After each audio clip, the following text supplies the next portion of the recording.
గద్దె మోదారా జనము లార ప్రోకుడి యెహోవా గద్దె మోదారా జనము లార ప్రోకుడి యెహోవా దేవుడే సుమి సృజింప జంపదాతాయే యెహోవా దేవుడే సుమి సృజింప జంపదాతాయే సృజింప జంపదాతాయే యెహోవా గద్దె మోదాట జనము లార ప్రోకుడి. ఈ ప్రశస్త 22వ సిలువ ధ్యాన ఉపవాస కూటములో మరి ఒక సిలువను ధ్యానం చేసుకున్నటకు త్రిత్వ దేవుని అనుగ్రహించిన ప్రశస్త సమయమును బట్టి దేవదేవునికి మహిమ కలుగును గాక. దేవుని వాక్యమును ధ్యానం చేసుకుందాము. పరిశుద్ధ గ్రంథములో నుండి పరమభక్తుడైన లూకా వ్రాసిన అపోస్తుల కార్యముల గ్రంథము 14వ అధ్యాయము 22వ వచనము చదువుకుందాము. శిష్యులు మనస్సులను దృఢపరచి విశ్వాసమునందు నిలకడగా ఉండవలెననియు అనేక శ్రమలను అనుభవించి మనము దేవుని రాజ్యములో ప్రవేశింపవలెననియు వారిని హెచ్చరించిరి. ప్రార్థన చేసుకుందాం. మహాగణుడా, మహోన్నతుడా, సమీపింపరాని తేజస్సులో నిత్యము అమరత్వమున వసించుచు గాన ప్రతిగానములతో నిత్యము పరిశుద్ధుడు పరిశుద్ధుడు పరిశుద్ధుడని మానక రాత్రి పగళ్ళు పరలోక పరిశుద్ధులతో వరదూత గణములతో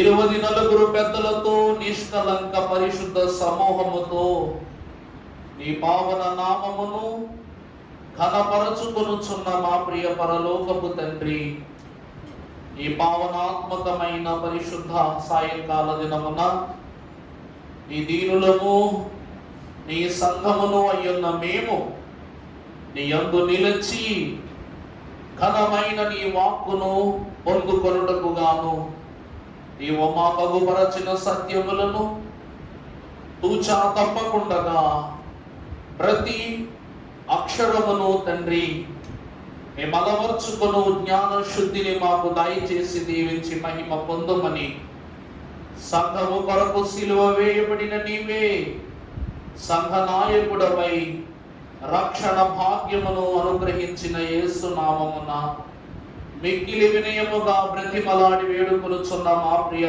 పరలోకపు తండ్రి, ఆమేన్. సిలువనాథుని కటాక్షము సర్వ సంపదలకు మించిన రాకడ రాజ్య సంపదకు మనలను వారసులను చేసి దీవించును గాక. ప్రభునందు దేవుని ప్రియ బిడ్డలారా, లూకా మహాభక్తుడు సువార్త పత్రికా సంచారకుడును అపోస్తలుల యొక్క రక్షణ చరిత్రకు పౌలు మహాభక్తుని యొక్క జీవితములో జరిగిన సంఘటనలకు రాకడ మేలుల నిమిత్తము ప్రభావితమైన అనుభవములకు లూకా సువార్తికుడై ఉన్నటువంటి లూకా గారు పునాది వేసిన వాడై ఉన్నాడు. ఈ దినము వరకు క్రీస్తును గురించి మాట్లాడుకొనుటకు 4 సువార్తలను రాసిన ఈ శిష్య బృందము సంఘ చరిత్రను సరిచేయుటకు ఏర్పరచుకొనిన పుస్తకమే అపోస్తలుల కార్యములు. అవుతుందండి, అపోస్తలుల కార్యములు ఏ చరిత్రట? సంఘ చరిత్ర. ఈ సంఘ చరిత్రలో ప్రతి అపోస్తలుడును దేవుని విషయమై ఏ ఏ వరములను సంఘములను సరిచేయుటకు పొందుకొని ఉన్నారో, ఆ వరముల ద్వారా ఏ ఏ క్రియలను ఏ ఏ ప్రాంతములలో వారు విస్తరింపబడి ఉన్నారో, ఇవన్నింటినీ కూడా ఈ బిడలయ్యున్న 12 మంది అపోస్తలులు, అది తదిమా కాక తదుపరి 120 మంది భక్త సమూహము ఆ దినమున మేడగది అనుభవాన్ని పొందుకున్న వైనమును మనము జ్ఞాపకం చేస్తున్నాం. దైవజనులు ఈ అనుభవాన్ని మనకు సంఘము యొక్క శిలువ అనే మాటగా తెలియజేస్తున్నారు. యేసు క్రీస్తు ప్రభువు మృతుడై సజీవుడై పునరుద్ధానుడై ఆరోహణమై వెళ్ళిన తరువాత ఎవరి గృహములకు వారు వెళ్ళకుండగా అక్కడ పరిశుద్ధపరచబడిన ఒక పరివారముగా వారు సమకూడి ఈ 120 మంది కూడా మేడగదిలోనికి వెళ్ళారు. ఎలా వెళ్ళారంట? సంఘముగా వెళ్ళారంట.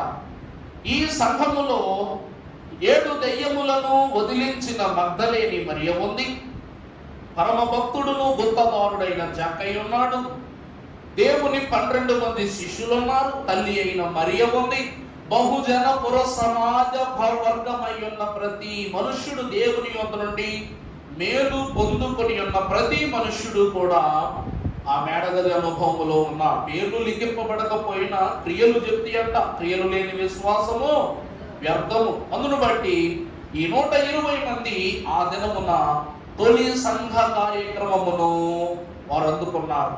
పరిశుద్ధాత్మ కుమ్మరింపును పొందుకున్నటకు ఈ 120 మంది సుమారు 10 దినముల కాలము మేడగదిలో అహోరాత్రులు నిద్రాహారములు మాని నిత్యము దైవ ధ్యానముని చేయుచు వారిలో ఇక చెలించని ఫలించకుండా ఉండునట్టి పాప క్రియలను త్యజించి 10వ దినమున పరిశుద్ధాత్మ కుమ్మరింపును పొందుకున్నారు. దేనికి అనగా దేవుని నిమిత్తమై అనేక శ్రమలు పొందిన ఎడల మనమేమో పొందుదుము?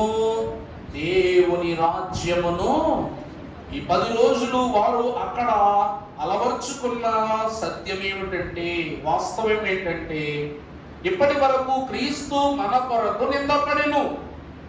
ఈ తరుణము నుండి క్రీస్తు మన కొరకు నిందపడిన రీతిగా మనమును క్రీస్తు కొరకు నింద పాలైనట్లయితే, శ్రమ పడినట్లయితే మనము దేవుని రాజ్యములో ప్రవేశించడి వారము. అనగా దేవుని శిలువను, క్రీస్తు ప్రభు యొక్క శ్రమను ఎత్తుకున్నటకు నిర్ణయింపబడిన స్థలమే మేడగది అనుభవము. అందుకే వీరు శ్రమ పడుటకు సిద్ధ మనస్సు కలిగి ఉన్నారు. కాబట్టే శ్రమపడు వీరిని ఆదరించుటకు యేసుక్రీస్తు ప్రభు ఆదరణకర్తను ఆ స్థలములోనికి పంపారు. అందుకే మన కీర్తన పుస్తకంలో పెంతుకోస్తు పండుగ పాటలో కొమ్మరింపు కలుగగానే కొమ్మరములు కూలిపోయాయి. కొమ్మరింపు ఎప్పుడు కలిగింది? ఏం కూలిపోయినాయంట? కుమ్మరాలు అంటే కష్టాలు, నష్టాలు, శ్రమలు, ఏడ్పులు, ఇంకేమన్నా అన్నీ కూడా ఏమైపోయినట్ట? కూలిపోయినట్ట. అప్పుడు ముమ్మరంపుగా దేవుని వేడుకున్నటకు సంసిద్ధులై దేవుని సాన్నిధ్యంలో వారు ఒక నిర్ణయపూర్వకంగా ముందుకు వెళ్ళారు. వాక్యములో మనము చూసినట్లయితే ఇక్కడ శ్రమ ఎందుకొనుట లేక క్రీస్తు నిమిత్తం నింద పొందుట అను మాటకు మనము ఒకసారి వాక్యం ద్వారా చూస్తే యోహాను సువార్త 15వ అధ్యాయము 20వ వచనం చదవమ్మా. దాసుడు తన యజమానుని కంటే గొప్పవాడు కాడని నేను మీతో చెప్పిన మాట జ్ఞాపకము చేసుకొనుడి. లోకులు నన్ను హింసించిన ఎడల నన్ను హింసించిన ఎట్లే మిమ్మును కూడా వారు హింసించుదురు. తర్వాత నా మాట కైకొనిన ఎడల నేను మీ మాటను. వాక్యం అర్థమైందనుకుంటా. శ్రమలను ఎత్తుకొనుటకు వారు నిర్ణయించుకున్నారు అంటే ప్రియులారా, యేసు ప్రభు వారు పునరుద్ధానుడైన తర్వాత 40 దినాలు సరి చేయవలసిన కొన్ని పరిస్థితులను సరిచేస్తూ వీరికి నేర్పించేది ఒకటే, అబ్బాయిలు ఈ దినము మొదలుకొని నన్ను వెంబడించిన దానిని బట్టి నన్ను లోకము ఎంత హింసించిందో మిమ్మలను కూడా అలాగే హింసిస్తుంది. నా నిమిత్తము నింద పాలైన ఎడల, శ్రమ పొందుకున్న ఎడల, శోధనను కలిగి ఉన్న ఎడల మీరు ధన్యులగుదురు, దేవమానవులగుదురు, నా తండ్రి రాజ్యమును మీరు పొందుకుందురు అని ప్రభువు సెలవిస్తూ ఉన్నారు. మాట చెప్పుకుంటున్నాడు, లోకము క్రీస్తును హింసించినట్లే మనలను కూడా హింసించును. ఇక రానున్న కాలము హింసల కాలము. దైవజనుడు దేవదాసయ్య గారు అన్నారు, ఈరోజు ఈ కాలము భక్తుల కాలం అంట. ఈ కాలం ఏ కాలం అంటండి? భక్తుల కాలం అంట. కానీ రాబోయే కాలము కత్తుల కాలం అంట. ఏ కాలం అండి రాబోయేది? ఇది భక్తుల కాలము, రాబోయేది కత్తుల కాలము. ఎందుకంటే భక్తుడైన వాడు కత్తికి బలి కావలసింది, భక్తి చేసేవాడు కత్తి వాటమున శోధింపబడవలసింది. యేసుక్రీస్తు ప్రభువుకు కూడా మరియమ్మ నీ హృదయంలోనికి ఒక కత్తి దూసుకుని వెళ్ళబోతుంది, జాగ్రత్త పడమ్మా, జ్ఞాపకం ఉంచుకోమ్మా అని సిమియోను ప్రవక్త ఆమెకు తెలియజేస్తాడు. యేసుక్రీస్తు ప్రభువు విషయమై కత్తి దూయబడినట్లుగా ఆయన బిడలమైన మన వైపును కత్తి దూయబడుతూ ఉంది. ఎవరు? లోకము అనేటువంటి శ్రమకు, లోకము పెట్టుచున్న శోధనకు విముఖులు కాక, ప్రముఖులు కాక, దేవుని వాత్సల్యమును కలిగి శ్రమ నిమిత్తమై సంపూర్ణ బలమును సంపాదించుకుందరో వారు దేవుని రాజ్యములోనికి ప్రవేశిస్తారు. వాక్యములో ప్రభువునందు ప్రియబిడ్డలారా, సంఘము యొక్క సిలువ ఎత్తుకొను స్థితిని మనం చూస్తే 7 ప్రాముఖ్యమైన స్థితుల ద్వారా సంఘము తన యొక్క సిలువను భరించుట, సహించుట, ఆ సిలువ ద్వారా రక్షింపబడుట అనేటువంటి మర్మాన్ని మనం వాక్యంలో చూడవచ్చు. పరిశుద్ధ గ్రంథములో చూస్తే పేతురు రాసిన మొదటి పత్రిక 1వ అధ్యాయం 7వ వచనం, నశించిపోవు సువర్ణము శుద్ధి చేయబరచబడుచు ఉన్నది కదా, దానికంటే అమూల్యమయ్యున్న మీ విశ్వాసము ఈ శోధనల చేత అమ్మా పరీక్షకు నిలచినదై యేసుక్రీస్తు ప్రత్యక్షమైనప్పుడు మీకు మెప్పును, మహిమయు, ఘనతయు ఆ సంఘము యొక్క సిలువను తాను ధరించుకోవాలి లేక సహించుకోవాలి అంటే తనకు ఉండవలసిన మొదటి లక్షణం ఏమిటంట?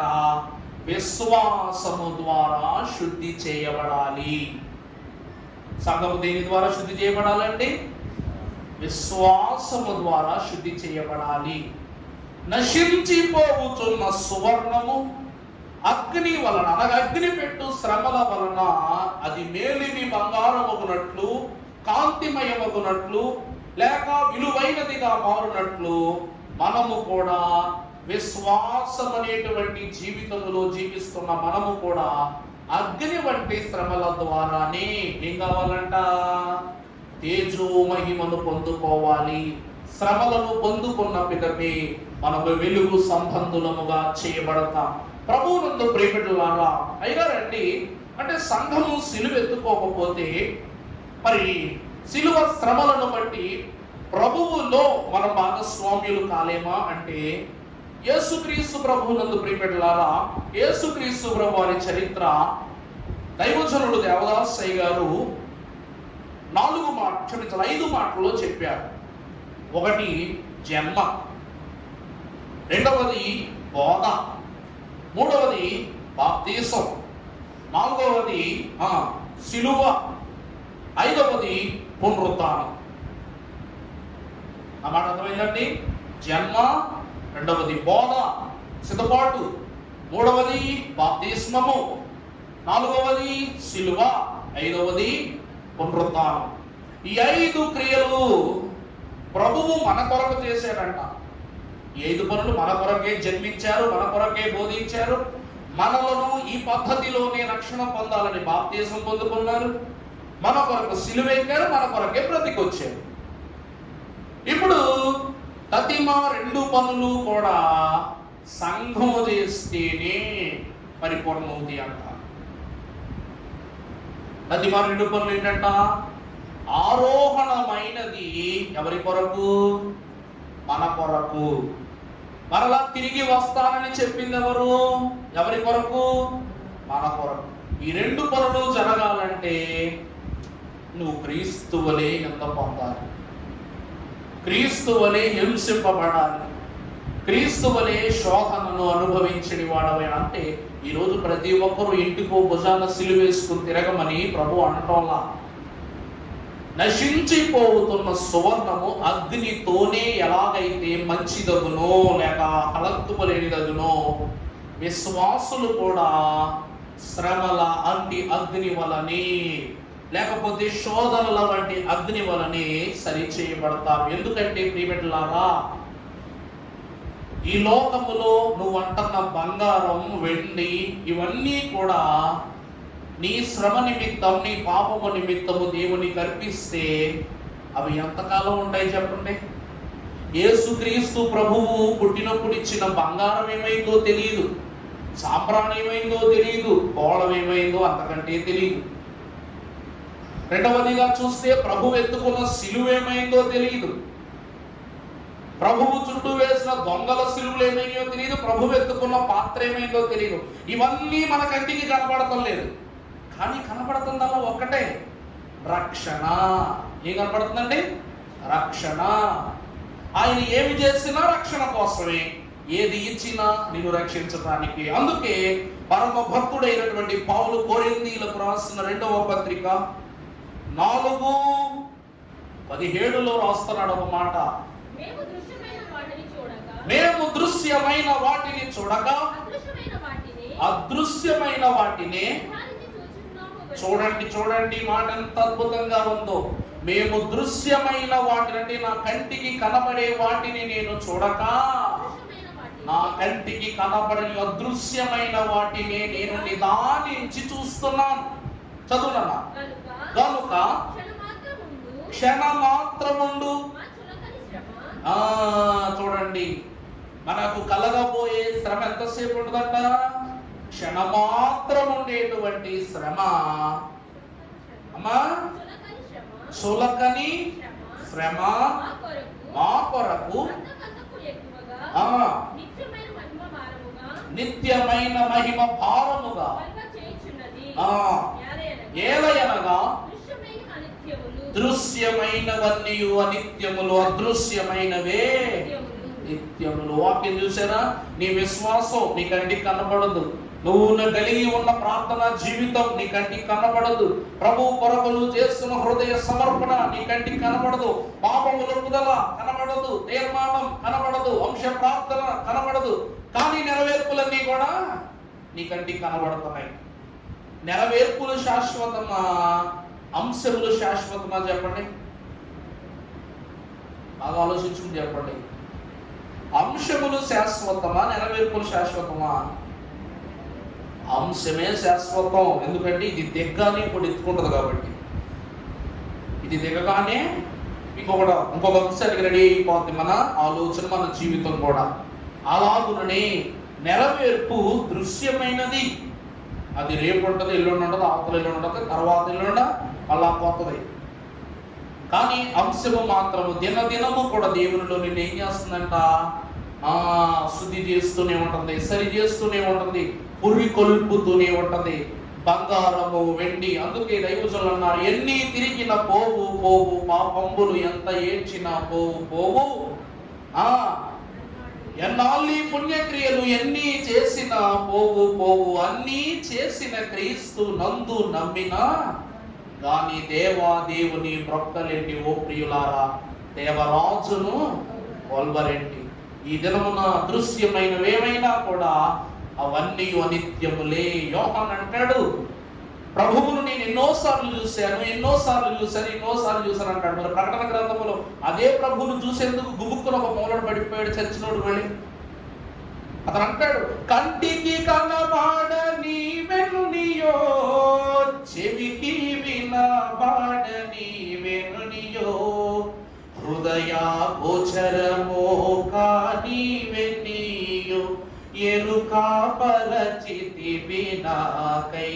ఆ హృదయ గోచరమో కాని వెన్నియో, సిద్ధపరచితివి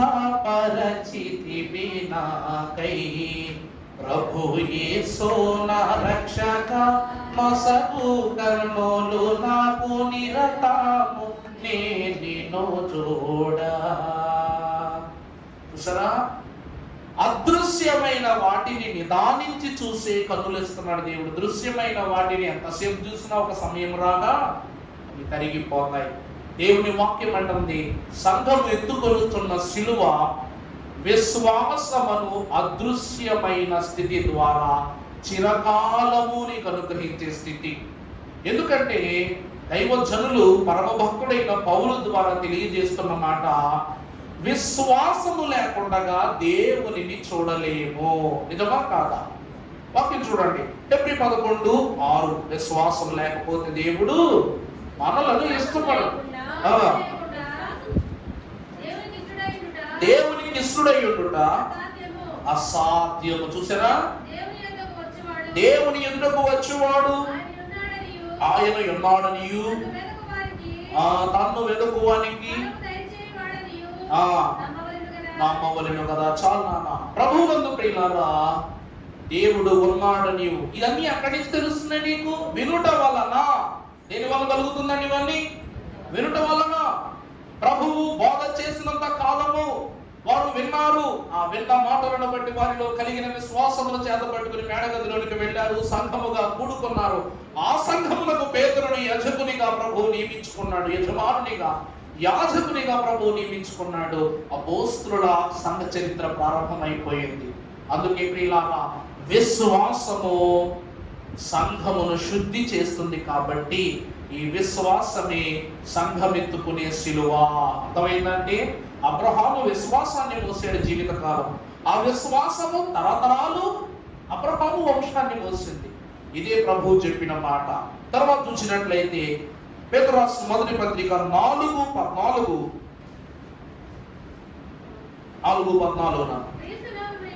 క్రీస్తు నామము నిమిత్తము నింద పాలయ్యున్న ఎడల అనగా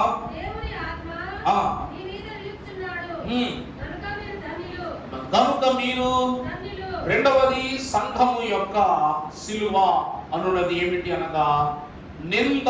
క్రీస్తు నిమిత్తము నింద పొందినదే ఏమంటున్నా? సంఘము. ఎందుకు నింద పొందుతుందంటే, మనుషుడు నింద ఎందుకు పొందుకుంటాడు? నిందకు 100 బహుమానాలన్నా దేవదాసయ్య గారు. ఈ నిందలో నీకు 100 బహుమానాలు వచ్చేంత గొప్ప విషయం ఏముందంటే మహిమ. నీకు వచ్చే గొప్ప బహుమానం ఏంటంటే మహిమ. అంతయు మనదే కదా. యేసుని కొన్నదంతయు మనదే కదా.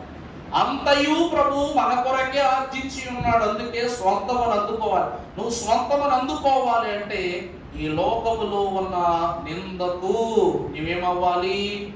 నిందలను బట్టి, శ్రమలను బట్టి ఓదార్పు గలవాడవి, ఓర్పు గలవాడవి ఉన్నట్లయితే ఆ 100 బహుమానములను ఏక స్థలమున, ఏక పట్టణములను గ్రహించు దేవుని రాజ్యములోనికి మనం ప్రవేశిస్తాం. దైవజనుడు పరమభక్తులు అంటున్నారు, నింద పొందునది దేవుని మహిమ కొరకే కదా. స్టెఫను ప్రాణము విడిచినా దేవుణ్ణి విడిచిపెట్టలేదు. పౌలు శిరస్సు తెగినా దేవుని యొక్క ఉనికిని కోల్పోలేదు. పేతురు వ్యాధులను బాగు చేశాడు, పాపులను బాగు చేశాడు. ప్రాణము మీదకు వచ్చిన తరువాత ప్రాణ సంకటము చేయు వారికి కూడా దేవుని వాక్యములు చెప్పే హతమార్చబడ్డాడు. యోహాను తాను చెప్పిన సువార్త విని అందరూ మారిపోవడాన్ని చూసి యోహాను సువార్తను మనం ఆపలేము కాబట్టి అని తీసుకువెళ్ళి పద్మాసులో అతను విడిచిపెడితే అక్కడ కూర్చుని చెట్లకు, పుట్లకు, సముద్ర జలాలకు కూడా సువార్త చేసాడంట యోహాను. క్రీస్తు నిమిత్తము నింద బహుమానము. ఆ బహుమానము ఈ ఫలమున కాదు, పరలోక ఫలముగా మనం భరించుదుము, అనుభవించుదుము. కాబట్టి ప్రభువు రోమాపత్రిక 8:17 అంటున్నాడు, రోమా 8:17 మనము పిల్లలమైతే వారసులము,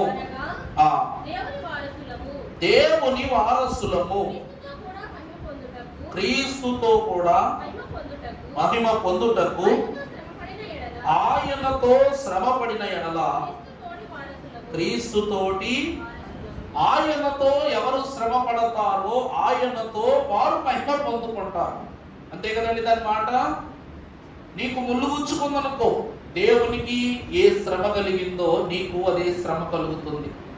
దేవుడు ఏ నింద కలిగి ఉన్నాడో నీవును అట్టి నిందని కలిగి ఉంటున్నావు. దేవుడు ఏ అనుభవాన్ని తండ్రి యొద్ద నుండి సంపాదించుకున్నారో మనమును అట్టి అనుభవాన్ని దేవుని యొద్ద నుండి సంపాదించుకుంటున్నాం. అందుకే దేవుని ప్రియమిడలారా, క్రీస్తు కొరకు చనిపోవుట, క్రీస్తు నిమిత్తము చనిపోవుట, క్రీస్తుతో తిరిగి లేచుట అనే వరమును మనకు అనుగ్రహిస్తూ ఉంది. అందుకే సంఘము దేవుని మహిమ కొరకు మాత్రమే శిలువ శ్రమను భరిస్తుంది. అర్థమైందండి? అందుకే యోబు సంఘం. యోబు అంటే ఎవరండి? సంఘం. అక్కడ అంటాడు, ఏ దేవుడు కష్టం పెడితేనేనా, ఎప్పుడు అన్ని ఇస్తేనేనా దేవుడు స్తుతించేది, దేవుడు ముళ్ళు పెడితే వద్దా అంటాడు. భార్యకు బాధ చేస్తున్నాడు, స్నేహితులు వచ్చినప్పుడు బోధ చేస్తున్నాడు, పనివారు వచ్చినప్పుడు బోధ చేస్తున్నాడు, అందరు వచ్చినప్పుడు ఒకటే బోధ చేస్తున్నాడు. యెహోవాయే ఇచ్చెను, యెహోవాయే తీసుకున్నాడు, యెహోవాకు మేలు కలుగును లేక మహిమ కలుగును అని తరిగా తన మాటను బయటకు వ్యక్తపరుస్తున్నాడు. ఏమి జరిగినా యెహోవాకే మహిమ. ఏం జరిగినా ఎవరికి మహిమ అండి? యెహోవాకే మహిమ.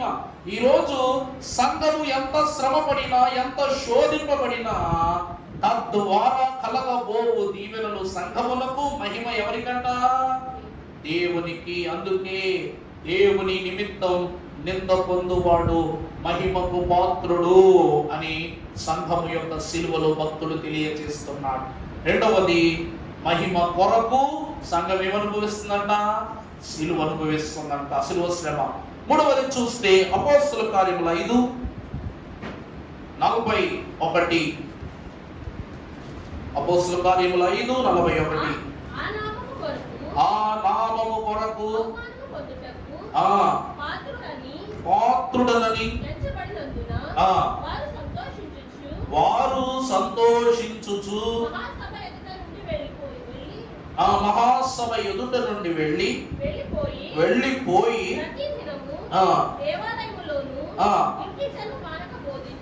ఇంటింటా మానక బోధించుచు యేసే క్రీస్తుని ఆ నామము కొరకే అవమానము. ఆ నామం అంటే అన్ని నామముల కన్నా పైనామము యేసుని. ఆ నామము కొరకు అవమానము పొందుటకు పాత్రులని ఎంచబడినందున వారు సంతోషించుచు. ఈ మాట వల్ల నాకు అవమానం కలుగుద్ది అంటే, ఈ నామమును బట్టి నేను బాధ పొందుదును అనేటువంటి స్థితి కలుగుద్దంటే అది నాకు సంతోషం. ఈరోజు నీ పేరు వెనకాల యేసు అనే పేరు సాక్ష్యముగా ఇవ్వబడితే సంతోషింపబడని మనుషులు ఎవరు ఉంటారు? ఒక మాట అండి, మన దేశాల్లో అయితే పెళ్ళైతే ఇంటి పేరు మారుద్ది, కానీ విదేశాల్లో పెళ్ళైన వాళ్ళకి భార్య పేరు వెనకాల భర్త పేరు పెడతారు. గతంలో కూడా మీకు చెప్పాను నేను, పెళ్ళైతే భార్య పేరు పెట్టి ఎవరు పిల్లరు. ఇప్పుడు మీ పేరు సునీతానో లేకపోతే ఇంకేదైనా లక్ష్మి అని ఉందనుకోండి, మిమ్మల్ని మిస్ లక్ష్మి అనో మిస్సెస్ లక్ష్మి అనో పిలవరు. ఎవరు పిలుస్తారు? మీ భర్త పేరు ఏ రాజువో లేకపోతే ఏదైనా అయిందనుకోండి మిస్సెస్ రాజు అని పిలుస్తారు. మీ పేరు లక్ష్మి అయితే ఏమని పిలుస్తారండి? మిస్సెస్ రాజు అని పిలుస్తారు. దాని అర్థం ఏంటి? చెప్పండి. భర్తను ఎంచి చూపుతూ గౌరవిస్తూ ఈ భార్యను వారిరువురిని ఏకము చేయకుండానట్లు సర్వ బాధ్యతా స్థితులను ఒక గౌరవముగా నిలిపి, మిస్సెస్ అంటే ఈ రాజు అతనికి భార్యగా వచ్చిన ఈమె మిస్సెస్ రాజు అంటారు. అందుకే మనం చూడండి, son of, wife of, care of అని ఉంటాయి కాలమ్స్ లో. అలాగనే ఆ దేశంలో కూడా మిస్సెస్ రాజు అని పిలవటం గౌరవం. ఈరోజు మన ఇంటి పేరు మారటం గౌరవం. అలాగని అక్కడ కూడా భర్త పేరుతో వాళ్ళని పిలవటం గౌరవం. అందును బట్టి దేవుని ప్రియమిత్రులారా, ఇక్కడ వధువు అయ్యున్న లేక సంఘము అయ్యున్న మనకు క్రీస్తు అను పేరుతో మనము పిలువబడటం మనకి ఏమైనది? గౌరవము లేక సాక్ష్యము అయి ఉన్నది. ఈ సాక్ష్యం కోసమే సంఘం ఏం చేస్తుందంట? సిలువ మోయటానికి వెనకాడటం లేదు. వాక్యము చదువుకున్నట్లయితే మత్తయి 5:11 చదువున్నాను. 5:11 క్రీస్తు నిమిత్తం జనులు మిమ్ములను నిందించి హింసించి నీ మీద అబద్ధముగా చెడ్డ మాటలన్నీ మీ మీద పలుకున్నప్పుడు నువ్వెవరవు? అది లెక్క. నీ ప్రభు పేరు నీ పైన పెట్టి, నీ ప్రభు పేరు నీ మీద మోపి, ఆయన పేరిట నేను తిట్టినా, కొట్టినా, హింసించినా, వేధించినా, శోధించినా నువ్వెవరివి? ధన్యుడవు. అందుకే దేవుని ప్రియమిత్రులారా, అలా ఉండకను దుష్టుల్ హాని గాలి కొట్టిన పొట్టు పోలిన వారై చెదరి అంతర్ధానం వైపోవన్ ధన్యుడు దేవా మానవుడు. అతడు తలపెట్టి చేయు యత్నించును ప్రతి పని సతతంబు సంపూర్ణముగా సఫలమగుచుండునుగా అన్నారు. కాబట్టి ప్రియులారా, దేవుని విషయమై ఆయన వధువుగా లేక ఆయన పరిశుద్ధ సంఘముగా ఆయన పేరును పొందుకునే విషయములో మనకు ఎంత ఒత్తిడి కలిగినది మేలుకే గాని కీడునకు కాదు. దైవజనులు అంటున్నారు, సంఘము ఎందుకు సిలువ మోయాలి అంటే భార్య ఎంత బాధ్యతగా ఉండాలో భర్త అంత బాధ్యతగా ఉండాలి. వీరిరువురు ఏక శరీరం అని వాక్యం ఎందుకంటుందంటే, వీరు ఏక మనస్సులై ఏక శరీరమై యుండునట్లు దేవుని యొక్క ఔన్నత్యములు ఫలిస్తే అది సాక్ష్యవంతమైన జీవితం అవుద్ది. మీకు అర్థమయ్యేలా చెప్పాలంటే ఇప్పుడు పెద్ద ఎక్స్ప్లెనేషన్ ఏమి ఇవ్వలే. మీ ఏళ్ళలో ఇలా పెట్టుకుని ఎప్పుడైనా పరీక్ష చేసుకోండి. ఈ ఏళ్ళు ఇలా పెట్టి ఇట్లా పెట్టుకుని పరీక్ష చేసుకోండి. ఏమిటంట, పెళ్ళైనప్పుడు మీకు ఈ ఏలుకే ఉమ్మర తొడుగుతాం కదా. ఈ ఏలు ఉమ్మర తొడిగే మీరు అనుకోవాలా, ఏమిటి ఈ ఏలుకి ఎందుకు తొడుగుతారు అంటే, ఇవి తల్లిదండ్రులు అంట. బట్నేళ్ళు ఎవరంటండి? తల్లిదండ్రులు అంట. రెండవది స్నేహితులు లేక బంధువులు అనుకోండి. మొదటిది తల్లిదండ్రులు, రెండవది బంధువులు, మూడవది ఎవరు? స్నేహితులు, చివరిగా పిల్లలు. ఈ చిటికిన వేలు ఎవరు గుర్తు? పిల్లలు. కాలగమనములో తల్లిదండ్రులు మీ దగ్గర నుంచి విడిపోతారు, బంధువులు మీ దగ్గర నుంచి విడిపోతారు రానున్న కాలగమనములో, స్నేహితులు మీ దగ్గర నుంచి విడిపోతారు, మీ పిల్లలు కూడా మీ దగ్గర నుండి విడిపోతారు. కానీ దేవుని ప్రియమిత్రులారా, ఒక మాట గమనించండి, ఈ వేళ్ళు మాత్రం విడనాడబడవు. అర్థమైందా? కావాలంటే చూసుకోండి, ఇలా పెట్టండి ఒకసారి, పెట్టండి, తప్పేం కాదు. వీడియోలో కట్ చేస్తాను, ఇలా పెట్టుకోండి, ఇలా పెట్టుకోండి. ఇలా పెట్టుకున్నారా? మధ్యలు ముడవాలి, ఇలా అంటించి పెట్టుకోండి, ఇలా అంటించి ఇలా పెట్టుకోండి. మొదటిగా తల్లిదండ్రుల వేలు తీసి అంటించండి, ఇలా తీసి ఇలా పెట్టుకోండి. అంటే ఇది విడిపోవడానికి సిద్ధంగా ఉంది. ఇప్పుడు నెక్స్ట్ బంధువుల వేలు తీసాం, అంటించాం. చివరిది చిటికిన వేలు చూడండి, తీసాం, అంటించాం. ఒకసారి రింగ్ ఫింగర్ తీయడానికి ట్రై చేయండి. అలాగా రింగ్ ఫింగర్ తీయడానికి ట్రై చేయండి. వస్తుందా? రాదు. నువ్వు తాడేసి లాగినా రాదు. కారణం ఏంటంటే ప్రభు అన్నారు, నీవు నీ తల్లిదండ్రులను విడిచిపెడతావు, బంధువులను విడిచిపెడతావు, స్నేహితులను విడిచిపెడతావు, నీ దేశాన్ని విడిచిపెడతావు. వీటన్నింటినీ విడిచిపెట్టి ఎవరిని హత్తుకుంటావు? నువ్వు నీ భార్యను హత్తుకుంటావు, నువ్వు నీ భర్తను హత్తుకుంటావు. మీరు విడనాడబడక క్రీస్తునందు ఏక శరీరమై ఉంటారని వాక్యం సెలవిస్తుంది. అందుకే సంఘమై ఉన్న మనము ఒక్కసారి క్రీస్తులోనికి కలపబడితే మనల్ని ఎవరు ఆయన సృష్టిలో ఆయన దృష్టిలో వేరు చేయలేరు. అందుకే నా గొర్రెలను నా యొద్ద నుండి అపహరించుకుపోవాడు ఎవడు నా యొద్దను అపహరించుకు వెళ్ళలేడు అంటారు ప్రభు. మనము చూసినట్లయితే ప్రియులారా, క్రీస్తు నిమిత్తము నిందపడినా శ్రమపడినా మనం ఏమవుతాం? ధన్యులమే అవుతాం. భర్త గొప్పోడైతే భార్య గొప్పదవదా? భర్త సంపాదికుడైతే భార్య సంపాదికురాలు అవ్వదా? భర్త దీవింపబడితే భార్య దీవింపడదా? నోవహు దీవింపబడ్డాడు కాబట్టి తన యొక్క కుటుంబముగా, పరివారముగా, తన కుటుంబము తన భార్య బిడ్డలను కూడా వాడలోనికి తీసుకుని వెళ్ళాడు. అబ్రహాము దీవింపబడ్డాడు కాబట్టి శారమ్మ గర్భం ఫలించింది. ఇలాగున ఒకరా ఇద్దరా అందరు భక్తులకు కూడా గొప్ప జీవితాన్ని ఇచ్చాడు దేవుడు. దేవుని వాక్యములో చూసినట్లయితే మూడవది, సంఘము సాక్ష్యము నిమిత్తము, సాక్ష్యములో నిలబడుటకు సిలువనెత్తుకొనుట. నాలుగవది చూస్తే కొరింథీయులకు రాసిన 2వ పత్రిక 12:9 మనం ఒకసారి చదువుకున్నట్లయితే, అమ్మా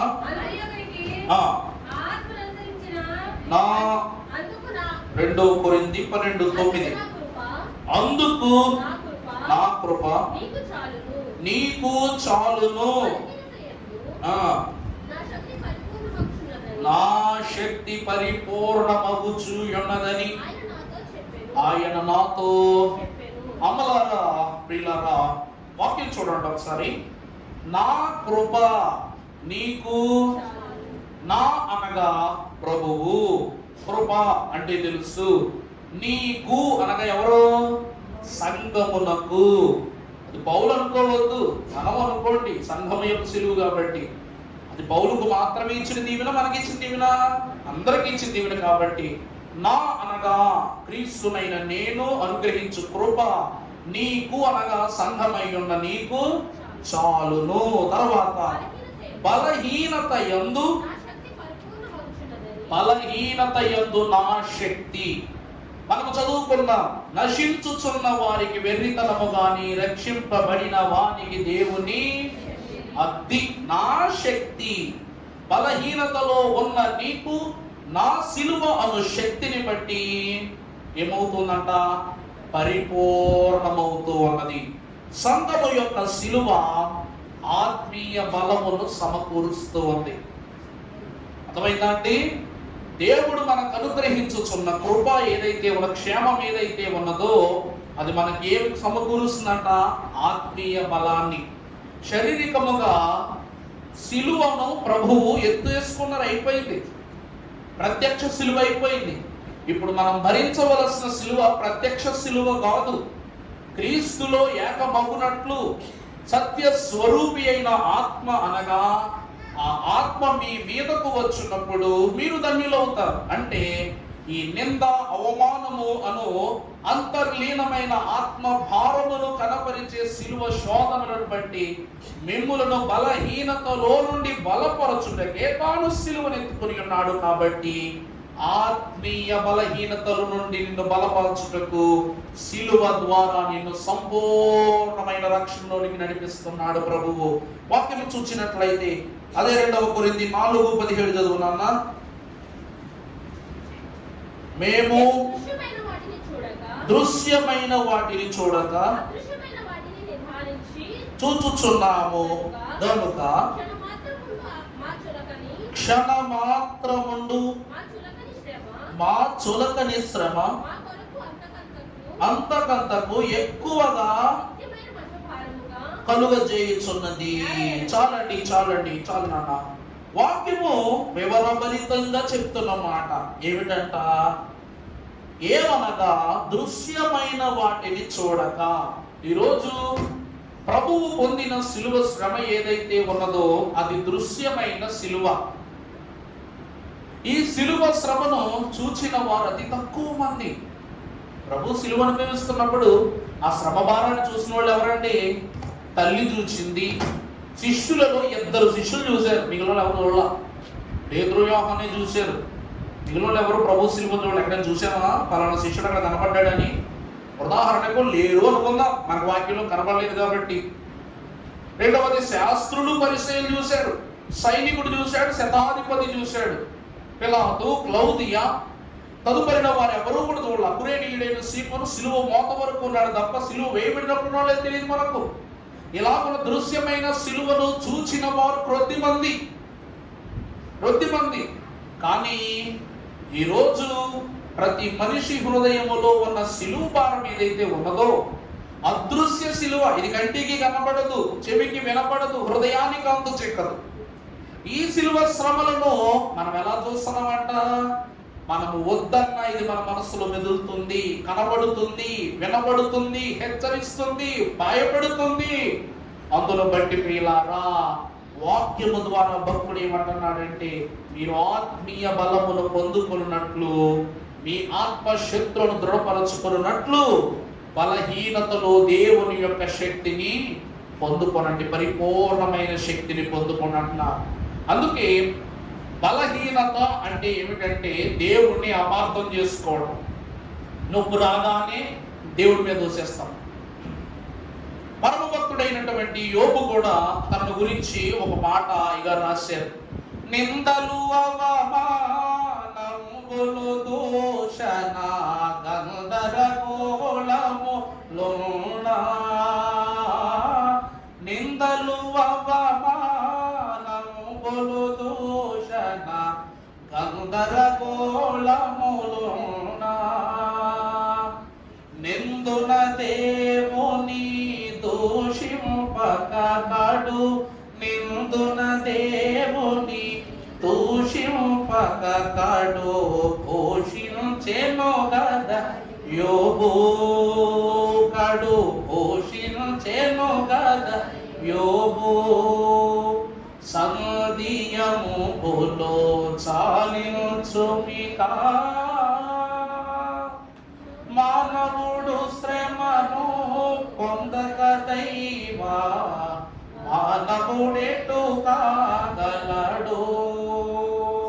ప్రభువు బలము అంటే ప్రభువు కృప నీకు చాలును అని ప్రభువు ఎందుకు తెలియజేస్తున్నారంటే, నువ్వు పొరపాటున పడుతున్న శ్రమను బట్టి నిన్ను ఎవరు ఆదరించడం లేదు అని దేవుని అపార్థము చేసుకుంటావేమో. ఇదిగో నేను నీకు తోడై ఉన్నాను, ముదిమి వచ్చు వరకు నిన్ను ఎత్తుకునివాడని నేనే. నువ్వు ఒంటరోడు అని అనుకోవద్దు.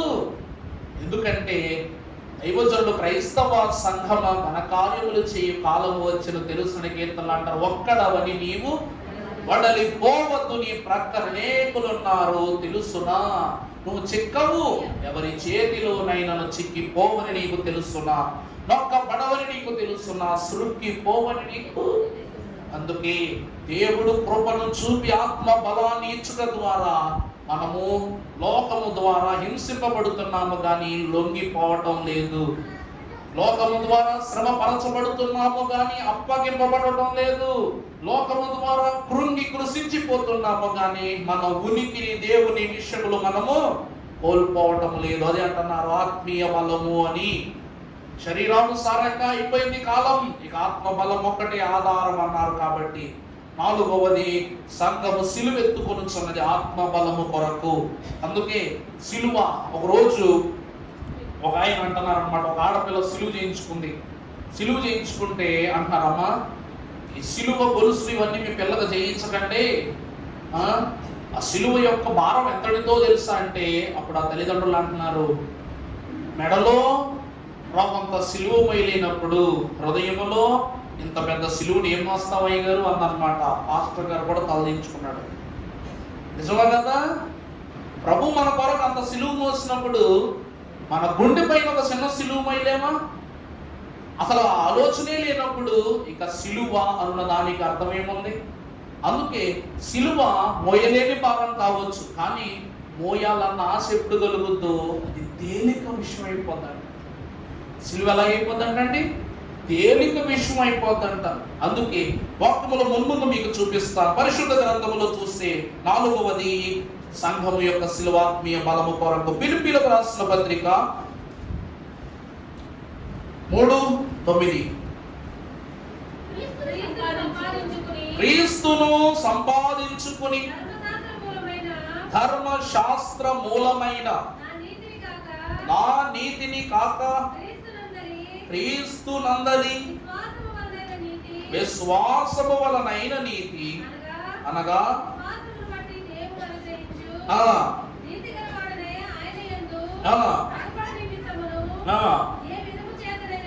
ఏ విధము చేతనైనను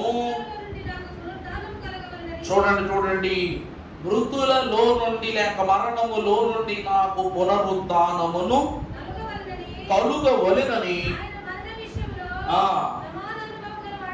సమాధాన అనుభవము గలవాడనై ఆయనను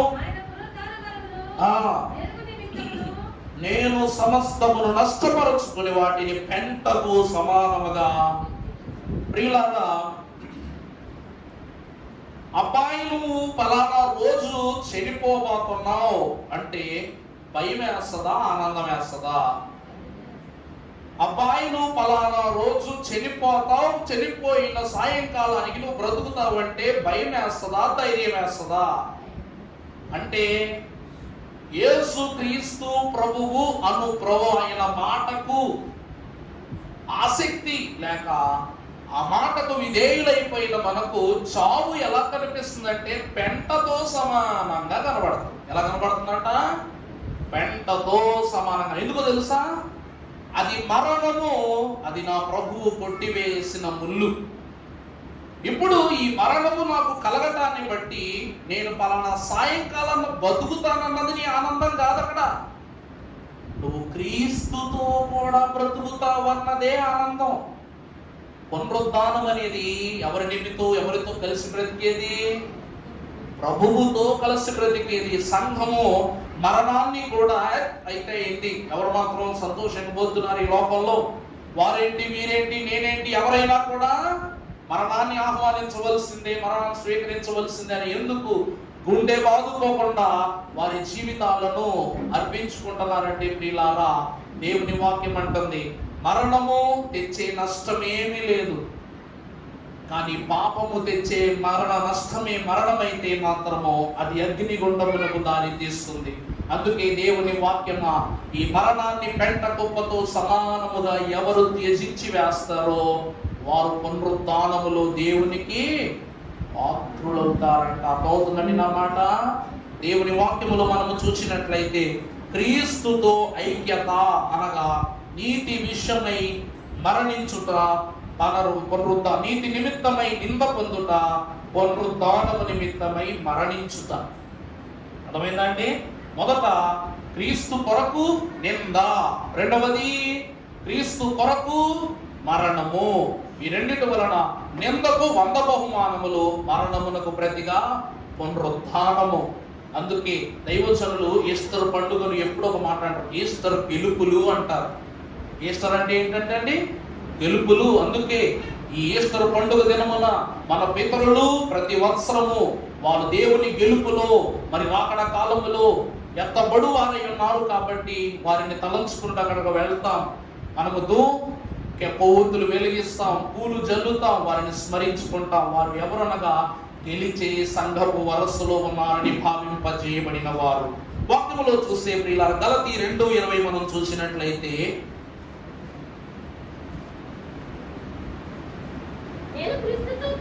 నేను క్రీస్తుతో కూడా చాలన్నా. పౌలు ఏమంటున్నాడు? నేను క్రీస్తుతో కూడా. నేను అనగా ఎవరు? నేను అనగా ఎవరని చెప్పాను? సంఘము. సంఘము అను నేను క్రీస్తుతో కూడా సిలువ అనగా మరణము పొందుకొని ఉన్నాను. అలాగే నేను అను సంఘము క్రీస్తుతో కూడా మరలా తిరిగి లేస్తాను.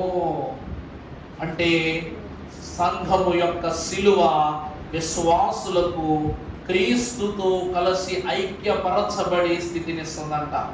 అందుకే ఇక్కడను పైన అక్కడను ఒక్కటే కుటుంబమగును.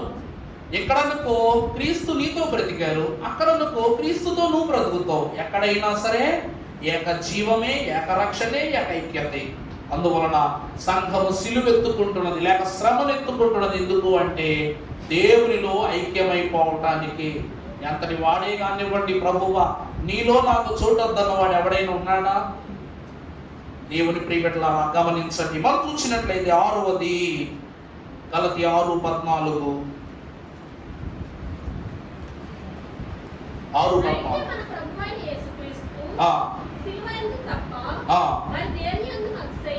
అతిశయించుట దాని వలన నాకు లోకమును లోకమునకు నేనును సంఘము లోకమునకును లోకము సంఘమునకును ఏమాయను సిలువ వేయబడెను. ప్రభువునందు దేవుని ప్రియమిట్లారా, లోకము అంటే మరి ఒకటిని కావచ్చు, రెండు కావచ్చు, మూడు కావచ్చు, ఏమైనా అనుకోండి, కానీ లోకం అంటే పాపాల గుడారం లేక పాపాల పుట్ట, శోధనల స్థితి. ఇది నిండైన దేవుని యొక్క ఆధ్యాత్మికమైనటువంటి హృదయాన్ని తెంచి వేసినటువంటి శోధన స్థలము లోకము. అలాంటి లోకాన్ని దేవుడు ప్రేమించాడు, తన కుమారుని పంపించాడు. దానికి ప్రతిగా లోకము తన కుమారుణ్ణి శోధించింది, శ్రమ పెట్టింది. ఇప్పటి వరకు లోకమును ఎంతో ప్రేమించను కనుక తన ద్వితీయ కుమారుని పంపించాడు, సిలువేయించాడు, మరణించాడు, పునరుద్ధరణయ్యాడు, వెళ్ళిపోయాడు. ఇప్పుడు విషయం ఏంటంటే, ఇప్పుడు నీకు లోకానికి సిలువ. కత్తి పట్టుకున్నాడు, కత్తికే ఏమైపోతాడంట, బలైపోతాడు అన్నట్టు. నాకు ఈ లోకంలో అది కావాలి, ఇది కావాలి, ఇది కావాలి, అది కావాలన్నావు కదా. ఇప్పుడు నీకు లోకానికి ఏం కుదిరింది? కొంత కుదిరింది. లోకానికి నీకు అసలు సిసలైన వేదిక కుదిరింది. సైతానును ప్రేమించినంతసేపు బాగానే ఉండదంట. సైతానే ప్రేమించడం మొదలు పెట్టాడు అనుకున్నప్పుడు ఉండదంట పంట. అర్థమైందా? నా మాట అర్థమైందా?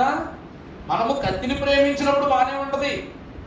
ఉదాహరణకు కత్తితో కూరగాయలు కోస్తాం, మాంసం కోస్తాం, ఇంకేదైనా కోస్తాం. ఈ కత్తి అంటే మనకి ఎంత ఇష్టం అంటే, దీన్ని ఎప్పుడూ కూడా ఎక్కడా కూడా పక్కన పెట్టబోద్దు, అంత ఇష్టమైన కత్తి నీకు ఇది. ఇదే కత్తి స్నానానికి వెళ్ళినప్పుడు పట్టుకెళ్తావు, నిద్రపోయినప్పుడు తలదింటి కింద పెట్టుకుంటావు, పక్కన పెట్టుకుంటావు. ఏదో ఒక రాత్రి దొలుతూ దాని మీద అంటావు అనుకో, ఏమవుతుంది? ఓన్లే కదా నన్ను ప్రేమగా చూసుకుంటున్నాడు, పసుపు ముద్ద నన్ను అంతంగా చూసుకుంటాడు అని చెప్పి జాలి చూపిస్తుందా కత్తి? లోకం కూడా అంతే. ఇందాక చెప్పాను కదా, ఎంత నీ వాడైనా కత్తి వేటుకు బలి కావాల్సిందే. యేసుక్రీస్తు ప్రభు మీదకు కూడా ఒక కత్తి దూసుకుని వచ్చింది, పాపము, లోకము. మన మీదకు కూడా గొడ్డలి యొక్క పటిమ ఎక్కడ ఉందంట? చెట్టు యొక్క కొన అంచున నరకటానికి సిద్ధంగా ఉంది. లోకము అను గొడ్డలి లేక లోకము అను ఖడ్గము మనల్ని హతము చేయుటకు ఏనాడో మన మొదలుపైనే పెట్టి ఉంచబడింది. కాబట్టి ఇప్పుడు లోకమునకు నేను లోకమునకు సిలువ వేయబడి ఉన్నాను. నువ్వు నీటిలో దూకినా, నీళ్ళు వచ్చి నిన్ను ముంచినా నశించిపోయేది మనమే. అర్థమైందా అండి? సముద్రం దగ్గరికి మనం వెళ్ళి దూకినా, సముద్రమే మన ఇంటికి వచ్చినా నశించిపోయేది ఎవరు? మనమే. పౌలు ఎందుకు అంటున్నాడు తెలుసా? ఈ లోకముతో సిలువ అంటే క్రీస్తు పొందిన శ్రమలలో 90వ వంతు వేదనను మనం స్వీకరించటమే. కానీ సంఘం ఇదంతా తెలుసు కూడా లోకం పెట్టే శ్రమలకు ఒప్పుకుంటుందంటే ఎందుకోసమో తెలుసా అండి? లోకము ద్వారా మరణించిన నువ్వు క్రీస్తు ద్వారా జీవించాలి కాబట్టి. వాక్యము చదువుకుందాం. కొలస్సీ పత్రిక 3వ అధ్యాయం 3వ వచనం చదువుకుందామమ్మా. 3 అమ్మా 33 కాదు, 3 పైనున్న వాటినే కానీ, వాటి మీదనే కానీ. చూడండి, చూసారా? లోకముతో నీకు సిలువ వేయబడినప్పటికీ, సిలువ నీతో లోకములు ముంచివేసినప్పటికీ కూడా నీ ఆలోచన ఎవరి మీద ఉండాలి? తెప్పని ఇక్కడ రాణించకూడదంటే పైన సింహాసనం మీద ఉన్న ప్రభువు చూస్తున్నాడంట. ఈ విషయాన్ని ఎవరు గమనించారు? పౌలు. అరే, తగులుతున్న దెబ్బలను లక్ష్య పెట్టట్లేదు, వేధింపబడుతున్న దేహము, కాలుచున్న నెత్తుటిని కూడా లక్ష్య పెడతలేదు. ఏమి చూస్తున్నాడు ఈ మనిషిని? పైకి చూస్తే త్రిత్వమై ఉన్న దేవుని యొక్క ఆశీర్వాద అంతస్తు కొరకు ప్రభువుని నీ వద్దకు వచ్చేస్తున్నాను అని ఆశగా చూస్తున్నాడంట. ఇక్కడ భక్తుడు కూడా అది అంటున్నాడు. ఏం చదువునన్నా? కానీ వాటి మీద మనస్సు పెట్టుకొనకుడి, ఏలయనగా మీరు మృతి పొందితిరి. అది ఈ లోకముతో నువ్వు సిలువ వేయబడుట ద్వారా నువ్వేమైపోయావు? మృతి పొందావు. కానీ నీ జీవము, అర్థమైందా? సంఘము యొక్క జీవం ఎవరితో ఉందంట? క్రీస్తుతో కూడా ఉన్నది. నీ కొరకు నీ కొరకు ఏ జీవ స్థితిని, జీవానుభవ స్థితిని తాను అక్కడ భద్రపరచుకుని ఉన్నాడు. నిత్య జీవ ఫలములిచ్చు ప్రభువు ఆ జీవాన్ని తన యొద్ద ఉంచుకున్నాడు. నువ్వు ఎప్పుడు వస్తావా, దాని ద్వారా నేను స్థిరపరుద్దామని. అందుకే సంఘము లోకము నుండి వెలివేయబడినదై ఉండాలి, లేక లోకము చేత శోధింపబడినదై ఉండాలి. ఎంత శ్రమ కలిగితే అంత గొప్పోళ్ళం అవుతాం. అర్థమవుతుందండి? ఎంత ఒత్తిడి పడితే అంత గొప్పోళ్ళం అవుతాం. ఈరోజు దైవజనుడు దేవదాసయ్య గారు అందరికీ అర్థమయ్యేలా ఒక మాట చెప్తున్నారు. సాతానుకు స్తుతి బాధ్యత పెడితే వాడు లోక బాధ్యతను కోరుకున్నాడంట. అప్పుడు వాడు అడిగిన లోకములోనికి నెట్టిన తరువాత దేవుడు ఇచ్చిన స్తుతి బాధ్యతను మరలా పొందుకోలేకపోయాడంట. అందుకే లోకములో పరలోకములోనూ స్థానము లేనివాడే, మనుషులలోనూ జంతువులలోనూ స్థానము లేనివాడే, పురుగులలోనూ పక్షులలోనూ కూడా స్థానము లేనివాడే, వాడు అటుకు ఇటుకు కూడా మిగలకుండగా వాడి జీవితమును రెండు లోకాలకు చేరని స్థితిలో బ్రతుకుతున్నాడు. పేడ పురుగుకైనా విలువ ఉందేమో కానీ సాతానుకు విలువ లేదు. కారణం ఏమిటంటే దేవుడు మనకు దేనిని అప్పగిస్తాడో దానిని చేస్తే నువ్వు వద్దన్నా దీవెనలు నిన్ను విడిచిపెట్టవు. కానీ ఫలానాదే కావాలనుకుంటే దాని నష్టాన్ని భరించాల్సింది మాత్రం మనమే. అందుకే అందరు ఏమి అన్నా ఏ మాటలు వినవద్దు. నువ్వు మంచి బండి కొనుక్కుంటాకెళ్ళు, నీకు నచ్చింది కొనుక్కో, బాగుండేది కొనుక్కో, సరైనది కొనుక్కో. రైట్, నా దగ్గర కేటీఎం బండి ఉందిరా, మీ నాన్న కూడా 2 లక్షలు పెట్టి కేటీఎం కొనమనరా అంటాడు. కొంటాడు నాన్న కొంటాడు, తిప్పలు పడతాడు, అప్పులు చేస్తాడు, అవి చేస్తాడు, ఇవి చేస్తాడు, కొంటాడు. ఎవరో ఒకటి చేతికి ఇస్తావు, లేకపోతే ఏదో ఒక సోకు పెడతావు, దాన్ని బద్దలు చేసి తీసుకొస్తావు. ఆ నష్టం ఎవరు భరించాలి? మా నాన్నే భరించాలి. దాని తర్వాత రోజు నువ్వు నిజముగా ఒక మంచి విషయాన్ని అడిగిన నీ తండ్రి కొనడానికి ఇష్టపడతాడా? తండ్రి చిత్తమును నెరవేర్చువాడే ఆయన రక్షణకు, ఆయన మహిమకు పాత్రుడు అన్నారు. అందుకే దేవుని ప్రియబిడ్డలారా ఒక మంచి మాట అంటున్నాడు, లోకము పాపము వలన చనిపోయిన మనలను దేవుడు క్రీస్తుతో కూడా మన జీవాన్ని దాచిపెట్టి ఉంచాడట.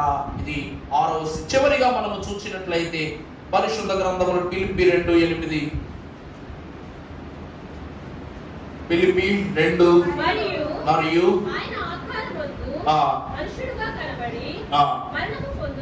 మరణము పొందునంతగా అనగా సిలువ మరణము పొందునంతగా విధేయత చూపిన వాడై. చాలండి. ఇక్కడ సంఘము సిలువ ఎందుకు ఎత్తుకోవాలి చివరిగా అంటే, నిన్ను రక్షించడానికి నీలా వచ్చాడు ఈ లోకానికి ప్రభు. అర్థమైందండి? ఇప్పుడు ఆయనలా మారడానికి, ఆయనలా తయారవ్వమని చెప్తున్నాడు. అందుకే సిలువ శ్రమ సహించాలి. ఆయన ఆత్మస్వరూపి, ఆయనను ఆరాధించాలంటే ఆత్మతో సత్యంతో ఆరాధించాలి. అంతటి ఆత్మస్వరూపి అయిన ప్రభువు మనిషిగా పుట్టాడు, మనిషిగా బ్రతికాడు, నీలా తిన్నాడు, నీలా నిద్రించాడు, నీలా బ్రతికాడు, నీలా బట్టలు తొడుక్కున్నాడు, నీలా బోధించాడు, నీలా ప్రార్థించాడు. నీలా ప్రార్థించిన ప్రభువు నువ్వు మోయవలసిన కర్ర అను సిలువ, పాపమనే పాత్ర తాగి శ్రమపడి మరణించాడు. అన్ని మనలాగే చేశాడు అనుకుంటా కదా, మనకంటే బాగా చేశారు ప్రభు. ఇప్పుడు ఆయన మనలా వచ్చినట్లే మనము ఆయనలా మారాలి అంటే, ఆత్మస్వరూపిగా మార్చబడాలి అంటే ఈ సిలువ భారాన్ని ఎత్తుకోవాలి. అంటే సిలువ మనకు విధేయత చూపిస్తుంది. ఇప్పటి వరకు ప్రభువు విధేయత చూసిన మనం ఇక మీదట పరలోకము మన విధేయతను చూడాలి. అందుకే ఎవరు వీరు అని పరలోక సమూహములో ఉన్న ఒక భక్తుడు అడగగా, వీరు గొర్రె పిల్ల రక్తములో వారి వస్త్రములను తెలుపు చేసుకుని వీరు మహాశ్రమలలో నుండి వచ్చిన వారు. ప్రకటన గ్రంథంలో చూసారా? ఎవరు వీళ్ళు అని అడుగుతాడు భక్తుడు. దేవుడి సింహాసనం మీద ఏమంటాడు? వీళ్ళు మహాశ్రమలు అనుభవించి వచ్చిన వారు, గొర్రె పిల్ల రక్తములో వీరి దుస్తులను తెలుపు చేసుకుని తనను తాను పవిత్రపరుచుకున్న వారు అన్నారు. అందుకని ప్రియబిడ్డలారా, మనం ఆత్మస్వరూపి అయిన దేవునిగా మార్చబడుటకు ఈ యొక్క సిలువ దేవుని యొక్క ఉనికిని తెలియజేస్తుంది. మనము చూసినట్లయితే రోమ 8:17 మళ్ళా చదువులను, ఆయనతో శ్రమ పడితే ఆయనతో మహిమ పొందుతాం. మనం రోమ 8:17 వారసులము అనగా దేవుని వారసులము.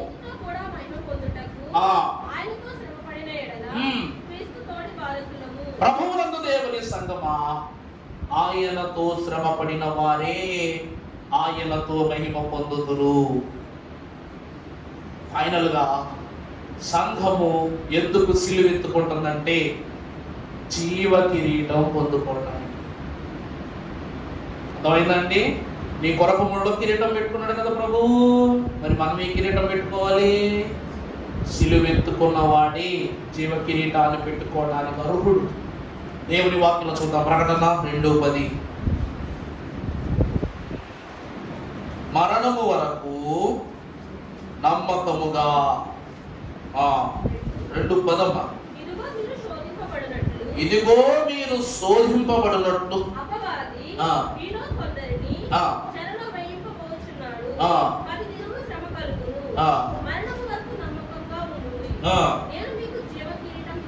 అర్థమైందా అండి? సంఘం అంటే ఎవరు అంటే చావు దాకా కూడా నమ్మకంగా ఉండేదే సంఘం.